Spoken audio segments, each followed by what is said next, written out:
Bonjour à tous, bienvenue sur ce tutoriel pour Tabletop Simulator. Donc, ce tutoriel vous apprendra pas à pas à créer vos propres modules de jeux de société, donc qui soient issus de votre propre création ou alors qui soient parmi vos possessions que vous désirez scanner et importer sur Tabletop Simulator. Donc il faut savoir qu'il n'y a absolument aucun besoin d'aucune compétence, que ce soit en informatique, en traitement d'image, en modélisation 3D. Donc si vous ne connaissez rien de tout cela, vous pourrez créer quand même vos modules très efficacement. À l'issue de ce tutoriel, vous serez capable de créer un module tel que celui-ci. Donc là, j'ai pris l'exemple d'un jeu assez fourni, mais on peut imaginer des jeux un peu plus petits ou même plus gros.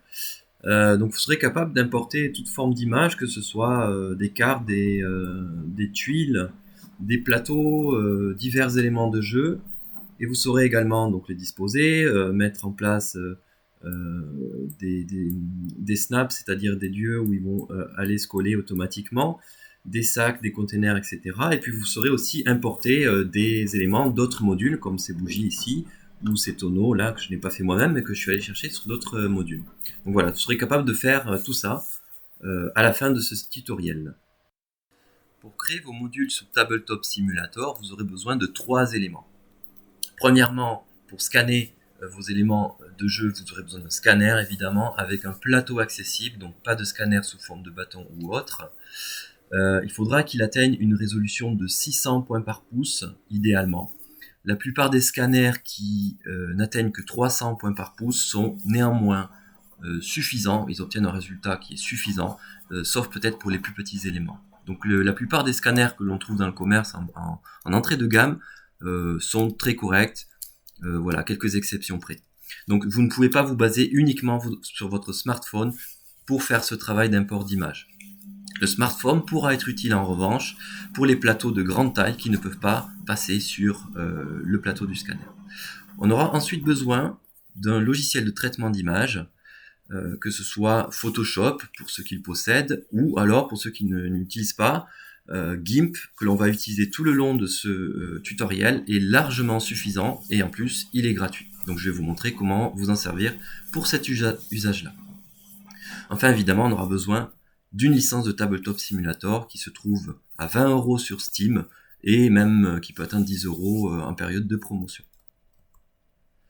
Donc il faut sortir une idée reçue que j'entends parfois autour de moi, c'est que l'essentiel du travail de création de modules ne porte pas ni sur le scannage, ni sur la partie sous Tabletop Simulator.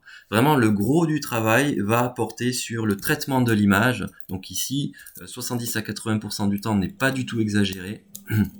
Et en fait, pourquoi ce temps est si long? C'est parce que on va passer l'essentiel de notre temps à corriger les images, rectifier les contrastes, les découper, les disposer pour créer des planches de cartes. Donc tout ça, on va le voir par la suite. Mais plus ce travail sera fin et soigné, et plus le résultat sera satisfaisant sous Tabletop Simulator.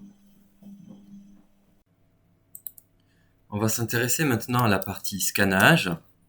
Donc voici un scanner tout ce qu'il y a de plus modeste, entrée de gamme, avec un rendu très correct, suffisant pour Tabletop Simulator. Et donc j'attire votre attention sur le fait que ce soit un modèle entrée de gamme ou même haut de gamme, il y aura très probablement une même spécificité, c'est-à-dire qu'en bord de plateau, l'image va être tronquée. Donc si vous calez vos éléments sur les bords du plateau, il manquera quelques millimètres, 3 mm, 4 mm selon les modèles. Et donc si ça ne pose pas problème sur un plateau ou des gros éléments, ça posera problème pour les petits éléments et surtout pour les cartes. Donc voilà la façon dont moi je dispose mes cartes après des centaines de tests. Donc j'en suis venu à cette méthode-là où je fais 3 cartes par 3 cartes, des petits morceaux de scan que je traite indépendamment et c'est comme ça que je gagne du temps. Plutôt qu'à essayer de les disposer sur l'entièreté du plateau. Donc il va prendre du temps pour essayer de les mettre droites, et elles seront pas forcément droites, surtout sur les rangées les plus à gauche. Et donc on passera du temps à rattraper toutes ces petites déviations sous GIMP. Donc voilà un exemple de choses qui posent un petit peu problème, donc c'est pas non plus une énorme erreur. Mais ici on voit les cartes qui sont en effet droites puisqu'elles sont bien calées entre elles sur les bords du scanner, mais il va manquer 2 ou 3 mm par carte. Ce qui peut ne pas paraître dramatique à première vu. Mais lorsqu'on va tout traiter sous GIMP, il va falloir faire du cas par cas sur chaque carte. Essayer de combler cet espace pour pas qu'il y ait une bande noire ou blanche sur Tabletop Simulator. Donc, je vous déconseille fortement d'avoir recours à cette méthode et d'essayer le plus possible de caler vos cartes sur un petit support que vous pouvez rajouter sur le plateau du scanner lui-même. Comme par exemple ici, vous voyez, j'ai mis une petite réglette, donc c'est un petit morceau de carton fin que j'ai découpé de manière exactement parallèle pour pouvoir faire, voilà, avoir mes cartes alignées, droites et espacées du bord. Donc j'ai également indiqué à mon logiciel d'arrêter le scan au niveau des pointillés, comme ça j'ai des images plus légères à traiter par la suite. Donc voilà comment je fais. Vous n'êtes pas obligé de faire exactement de la même façon, mais voilà, c'est un conseil que je vous donne. Et le conseil général, c'est d'essayer de les mettre les plus droites possibles, toutes dans le même sens. Donc toutes dans le même sens, pour éviter de devoir pivoter par la suite. Et voilà, donc même au pire des cas, si vous n'y arrivez pas, si vos cartes sont légèrement déviées, vous pourrez rectifier ce problème une par une sous GIMP, mais ça vous prendra un petit peu plus de temps. Donc voilà ici le rendu une fois que j'ai scanné. Donc on va scanner ainsi toutes ces cartes. Donc je vous recommande de scanner absolument toutes les cartes, même celles qui sont en double, pour pouvoir vous indiquer quand vous allez travailler que vous n'avez pas à vérifier sur votre deck quelles cartes sont en double ou pas. Donc ça fait du travail en plus, des erreurs en plus. Donc scannez toutes vos cartes et classez-les si possible dans l'ordre. Ça sera d'autant plus propre après sur Tabletop Simulator. Et je vous recommande enfin, ça c'est vraiment un petit conseil, pas non plus obligatoire, de rassembler vos dos de cartes uniques.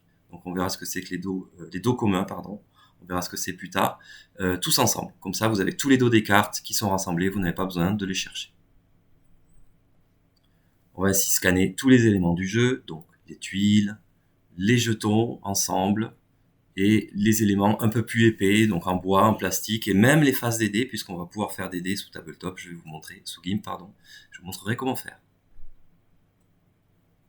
Donc pour les autres éléments un peu plus compliqués qui rentrent pas dans un scanner, je vous conseille, c'est une méthode que j'ai trouvée, il y a peut-être mieux que ça, j'utilise un smartphone avec l'application ClearScan qui est gratuite, et pour tout ce qui est livré, ça marche très très bien, puisque pour chaque page, vous avez un petit module d'édition qui permet très simplement de corriger les déformations, les couleurs, etc. Donc vous pourrez relativement rapidement obtenir toutes vos pages sans avoir à les passer sous le scanner en plusieurs fois.